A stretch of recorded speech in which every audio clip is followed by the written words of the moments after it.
नमस्कार। आप सभी का पंचतंत्र की कहानियां में बहुत बहुत स्वागत है। आज मैं प्रस्तुत करने जा रही हूँ पंचतंत्र की मित्र भेद की प्रथम कथा। आप सभी से अनुरोध है कि कृपया कहानी को संपूर्ण सुनें और वीडियो के अंत में आप कमेंट करके अवश्य बताएं कि आपको ये कहानी कैसी लगी। मित्र भेद प्रथम कथा। किसी सेठ ने नगर के समीप एक मंदिर के निर्माण का निश्चय किया। लकड़ी चीरने वाले कारीगरों ने आधे चीरे वृक्ष के दो हिस्सों को आपस में मिल जाने से रोकने के लिए उन दोनों के बीच में एक खूंटी लगा रखी थी। कारीगरों के चले जाने पर वहां पहुंचा बंदरों का एक झुंड उछल कूद करने लगा और एक बंदर अधचीरे वृक्ष के बीच लगाई गई खूंटी को निकालने लगा।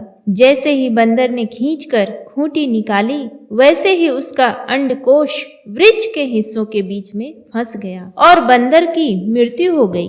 इस कहानी को सुनाकर करटक बोला, मित्र, जिस काम से हमें कुछ लेना देना नहीं, हम उस काम में अपनी टांग क्यों अड़ाएं? हमें अपने स्वामी से भोजन मिल जाता है और उससे हमारी भूख मिट जाती है। दमनक बोला, मित्र, क्या तुम अपने जीवन का उद्देश्य केवल पेट भरना ही मानते हो? मैं इस विचार से सहमत नहीं। शास्त्रों में कहा गया है कि अपना पेट तो किसी न किसी प्रकार सभी भर लेते हैं।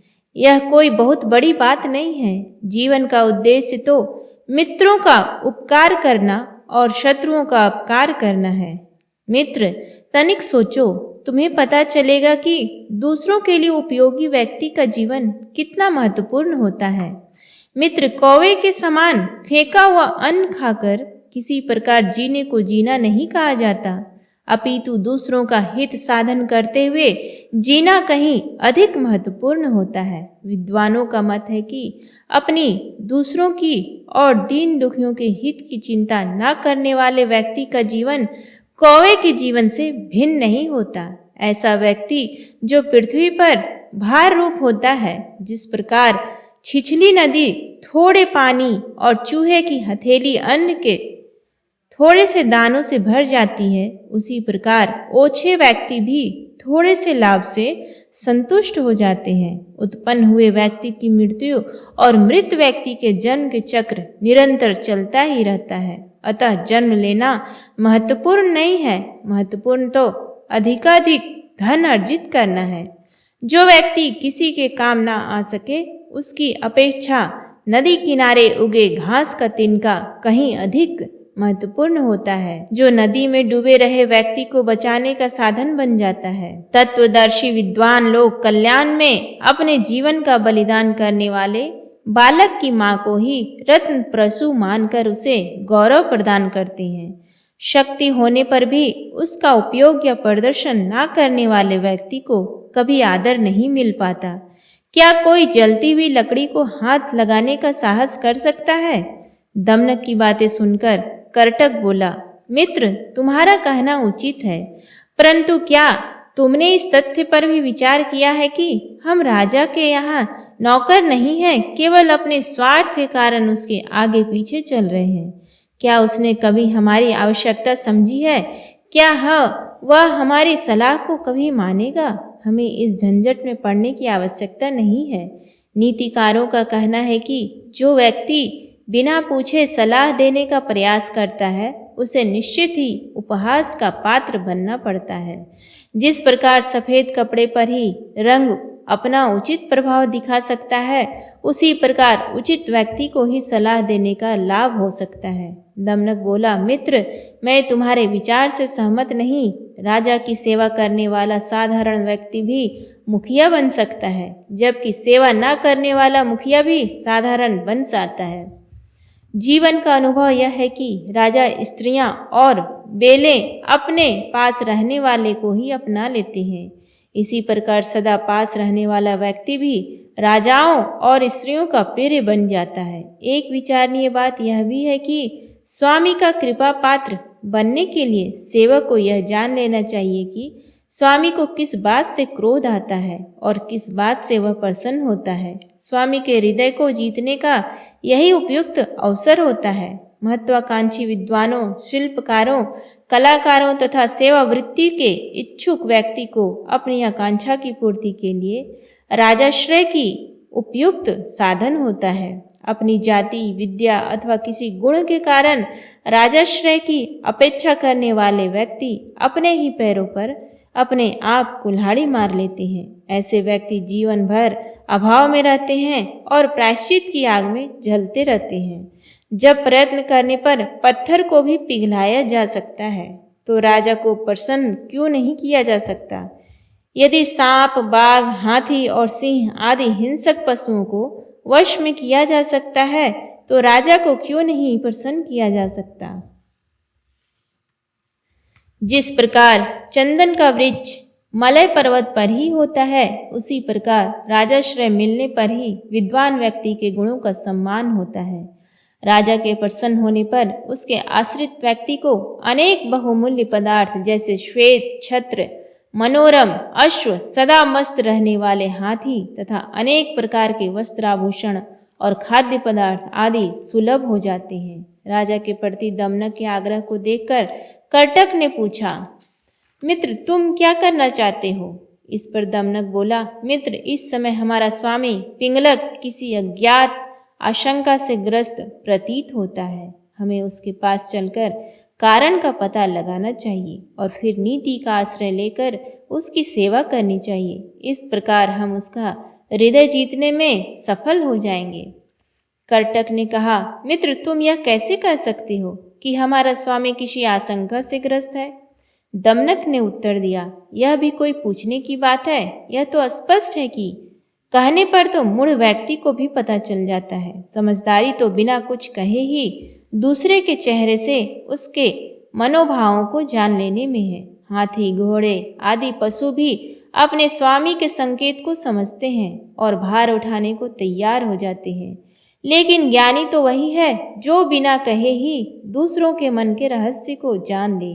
यदि पढ़ा लिखा व्यक्ति भी इतना योग्य ना हो तो उसका पढ़ना लिखना व्यर्थ ही कहलाएगा। मनु ने भी कहा है कि किसी व्यक्ति के मन के भावों का पता उसके चेहरे के हाव भाव तथा उसकी विभिन्न चेष्टाओं, बातचीत करने के ढंग, उसके नेत्रों की स्थिति व उसके चेहरे के भावों से हो जाता है।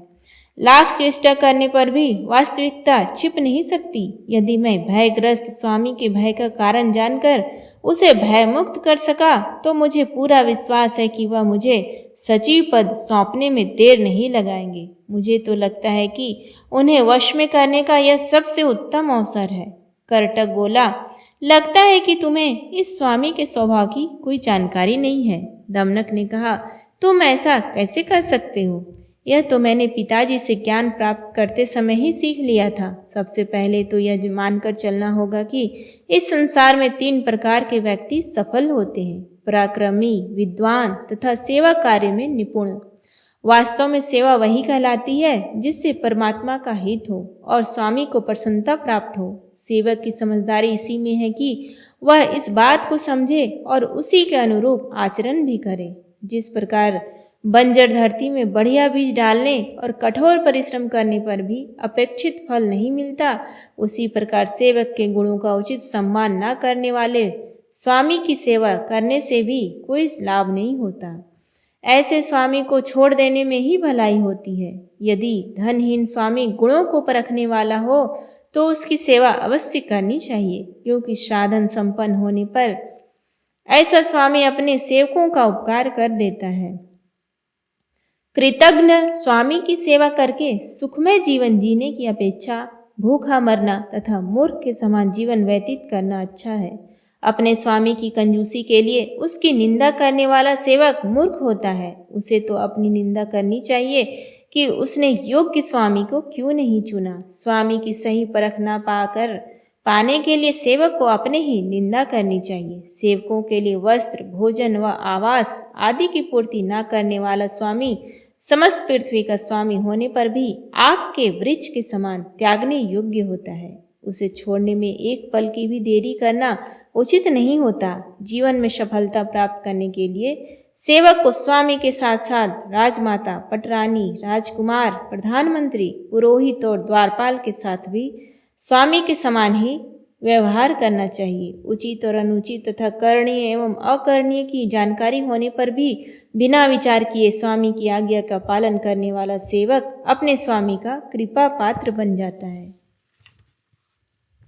स्वामी द्वारा पुरस्कार के रूप में दिए गए पदार्थों का प्रसन्न होने वाला तथा स्वामी द्वारा दिए गए वस्त्राभूषणों आदि को मुख्य अवसरों पर धारण करने वाला सेवक स्वामी के हृदय को जीत लेता है। अंतःपुर के कर्मचारियों और राजमहिषियों से दूर रहने वाला तथा उनके प्रति आसक्ति न रखने वाला सेवक स्वामी का प्रिय बन जाता है। जुए को यमदूत के समान, शराब को विष के समान और सुंदर स्त्रियों को शमशान की मटकियों के समान मानते हुए उनसे दूर रहने वाला सेवक ही राजा को प्रिय होता है। शांति के समय सदा राजा के पीछे पीछे चलने वाला, महल के द्वार पर सदा उपस्थित रहने वाला तथा संकट के समय सदा आगे रहने वाला सेवक ही स्वामी को प्रिय होता है। राजा के कृपा पात्र बनकर कठिन परिस्थितियों में ही अपने कर्तव्य का पालन करने वाला और अपनी मर्यादा का त्याग न करने वाला सेवक ही स्वामी को प्रिय होता है।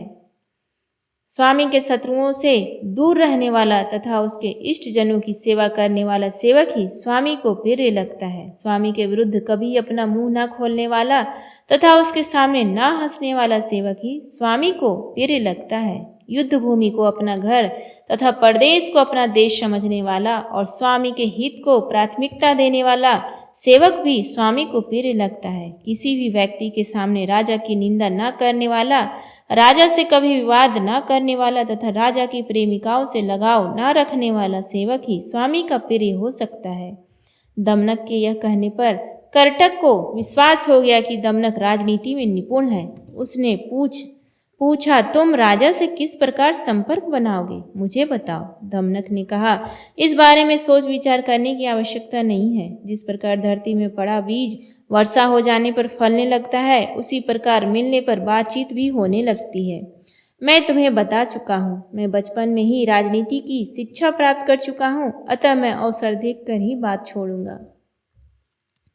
मैं जानता हूं कि बिना उपयुक्त अवसर के तो बृहस्पति द्वारा कही गई बात को भी कोई गौरव नहीं देता, तभी तो उन्हें भी अपमान सहना पड़ता है। करटक बोला, बंधु, मैं मानता हूं कि जिस प्रकार उबड़ खाबड़ तथा सर्प एवं व्याघ्र आदि भयंकर जीवों से भरे पर्वत कठोर होते हैं, उसी प्रकार राजा लोग भी कठोर हृदय होते हैं और सदैव दुष्ट लोगों से घिरे रहते हैं। उन्हें प्रसन्न करना सरल काम नहीं होता। जिस प्रकार सांप की 2 जीभें होती है, वे दूसरों को डसने का ही काम करते हैं, सदा बिल की खोज करते रहते हैं और दूर रखे जाते हैं, उसी प्रकार राजा भी 2 जीभों वाले होते हैं। उनके कथन पर विश्वास नहीं किया जा सकता। वे दूसरों को दंडित करने के आदी होते हैं, अतः उनसे भी सांपों की तरह दूर रहना ही उचित होता है। राजा का कृपा पात्र बनना सरल काम नहीं होता। जिस प्रकार साधारण सा पाप कर्म करने से भी ब्राह्मण का ब्राह्मणत्व तो नष्ट हो जाता है, उसी प्रकार राजा के प्रति साधारण से अपराध का भी बड़ा भारी दंड भुगतना पड़ता है। राजा की चित्त वृत्ति का अनुसरण करना ही सदाचार कहलाता है और इसका पालन करने वाला व्यक्ति राक्षस स्वभाव वाले राजा को भी अपने वश में कर सकने में सफल हो जाता है। राजा को वश में करने के लिए कुछ आवश्यक नियम इस प्रकार हैं। राजा का कोप भाजन बने व्यक्ति से कोई भी संबंध न रखना तथा उसे अपने पास भी न भटकने देना। राजा के सम्मुख अथवा उसकी पीठ पीछे भी सदैव उसकी प्रशंसा करना तथा उसके क्रुद्ध होने पर भी उसका स्तुति गान करना। सदा ही राजा को प्रिय लगने वाले विषय की प्रशंसा करना और उसे अप्रिय लगने वाले विषय की निंदा करना। राजा की उदारता एवं उसकी दानशीलता का इस प्रकार गुणगान करना कि राजा को हर ओर से वही सुनाई दे। करटक बोला, बंधु, यदि तुम स्वामी के पास जाना ही चाहते हो तो जाओ, मैं तुम्हारी सफलता के लिए ईश्वर से प्रार्थना करूंगा। इस पर दमनक अपने मित्र करटक का अभिवादन करके पिंगलक की ओर चल दिया।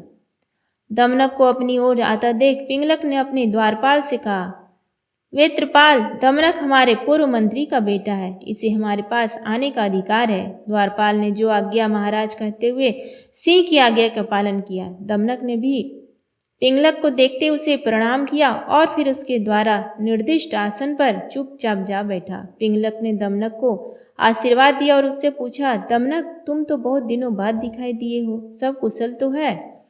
दमनक ने अत्यंत विनीत स्वर में कहा, स्वामी, आपकी दया से मैं कुशल से हूँ। यद्यपि अब मुझे आपसे कुछ भी कहने का अधिकार नहीं है, तथापि आपसे कुछ कहना आवश्यक समझकर ही मैं आपकी सेवा में उपस्थित हुआ हूँ। आप तो जानते ही हैं कि राजाओं को सभी प्रकार के लोगों से समय समय पर काम पड़ता रहता है। यह कोई अनोखी बात नहीं है। हम तो वंश परंपरा से आपके शुभ चिंतक और सुख दुख में साथ देने वाले रहे हैं। यदि सेवक आभूषण नियत स्थान पर रहे तब ही उनकी शोभा होती है। यदि मुकुट को पैरों में बांध दिया जाए तो इससे मुकुट का अपमान हो जाता है। उसे धारण करने वाले की अज्ञानता का भी पता चल जाता है। यह तो आप भी जानते होंगे कि धनी, कुलीन और वंश परंपरा से राजा के गुणी सेवक भी अपने गुणों को महत्व न देने वाले स्वामी को छोड़कर चले जाते हैं। महाराज, आप मुझे बहुत दिनों के बाद दिखाई देने का उलाहना दे रहे हैं, तो इसका कारण भी जान लीजिए। जहाँ दाएं व बाएं हाथ में अंतर नहीं किया जाता, गुणी सेवक तथा गुण रहित सेवक में अंतर नहीं किया जाता, दोनों के साथ एक जैसा ही व्यवहार किया जाता है, वहाँ स्वाभिमानी सेवक कब तक टिक सकता है? कांच को मणि और मणि को कांच समझने वाले बुद्धिहीन स्वामी के पास गुणी सेवक कब तक टिक सकता है? जांच परख ना कर सकने वाले लोगों के हाथ में आए सच्चे मोतियों का कुछ भी मूल्य नहीं होता। तभी तो आभीर देश में ग्वाले दुर्लभ मणि को 2-2, 3-3 कौड़ियों में बेच देते हैं। छोटे बड़े सभी प्रकार के सेवकों के साथ एक जैसे व्यवहार करने वाले राजा के कर्मचारियों की आकांक्षाएं नष्ट हो जाती है और उनकी मौलिक प्रवृत्ति समाप्त हो जाती है। यह एक निर्विवाद सत्य है कि राजा के बिना सेवकों और सेवकों के बिना राजा का काम नहीं चल सकता। एक के बिना दूसरे का कोई अस्तित्व ही नहीं होता। जिस प्रकार किरणों के बिना सूर्य की कोई शोभा नहीं होती, उसी प्रकार सेवकों के बिना स्वामी की भी कोई शोभा नहीं होती। जिस प्रकार सिर के केश नित्य साफ न किए जाने पर रूखे और कठोर हो जाते हैं, क्या उसी प्रकार पुरस्कार आदि न मिलने के कारण सेवक दुखी नहीं होंगे? सेवकों के किसी कार्य का प्रसन्न होकर राजा उन्हें धन मान आदि देकर पुरस्कृत करता है, लेकिन सच्चा सेवक तो अपने स्वामी के लिए अपने प्राणों की आहुति देने के लिए भी सदा तैयार रहता है। इन सब बातों को देखते हुए बुद्धिमान राजा को शूरवीर, चतुर, निष्ठावान एवं समर्पित व्यक्तियों को ही महत्वपूर्ण पदों पर नियुक्त करना चाहिए। राजा के लिए अपने प्राणों को जोखिम में डालकर ही अपना विज्ञापन न करने वाले सेवकों का सम्मान करने वाला राजा ही उन्नति करता है। वास्तव में सच्चा एवं विश्वस्त सेवक वही है जिसे कोई भी कार्य सौंपकर स्वामी निश्चिंत हो जाए। ऐसे सेवकों के अतिरिक्त सेवक तो स्त्रियों के समान भार रूप होते हैं। अपने राजा के विरुद्ध चल रही किसी विरोधी गतिविधि को नष्ट करने के लिए अपनी संपूर्ण शक्ति लगा देने वाला सेवक ही वास्तव में सेवक कहलाने योग्य होता है।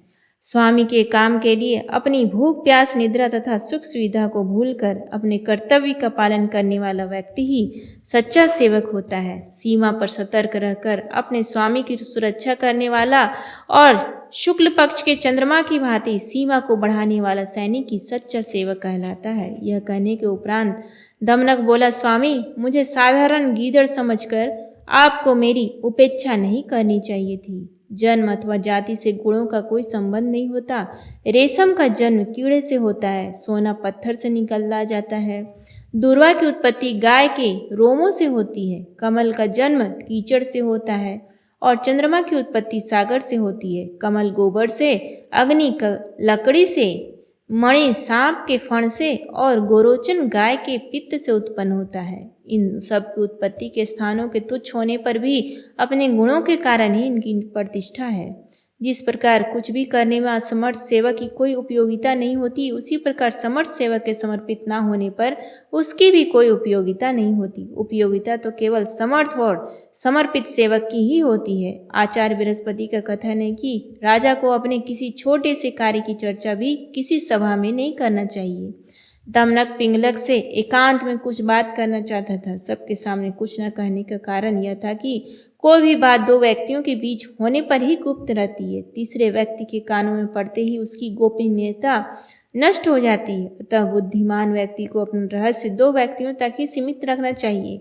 इसलिए उसने पिंगलक से कहा, मैं आपसे एकांत में बात करना आवश्यक समझता हूँ। पिंगलक का कथन सुनकर पास बैठे व्याघ्र, गैंडा और बगुला आदि सब उठकर चल दिए। एकांत होने पर दमनक ने उससे पूछा, आप तो अपनी प्यास बुझाने के लिए गए थे, फिर बिना जल पिए क्यों लौट आए? पिंगलक ने हंसते हुए उत्तर दिया, कोई विशेष बात नहीं थी, मन नहीं किया तो लौट आया। दमनक ने कहा, स्वामी आप नहीं बताना चाहते तो मैं आपसे कुछ भी नहीं पूछूंगा। नीतिकारों ने कहा है कि बुद्धिमान व्यक्ति को कुछ बातें स्त्रियों, कुछ बातें अपने संबंधियों और कुछ बातें मित्रों से भी छिपाकर रखनी चाहिए। इसके साथ ही उन्होंने यह भी कहा है कि कहने योग्य और ना कहने योग्य का विचार करके विश्वस्त व्यक्ति को गुप्त बात भी बता देनी चाहिए, क्योंकि किसी समस्या के समाधान के लिए ऐसा करना आवश्यक होता है। पिंगलक को लगा कि दमनक समझदार है, अतः मुझे इसके सामने सब कुछ स्पष्ट कर देना चाहिए, क्योंकि विश्वस्त मित्र, निष्ठावान सेवक, आज्ञाकारिणी पत्नी तथा शुभचिंतक स्वामी से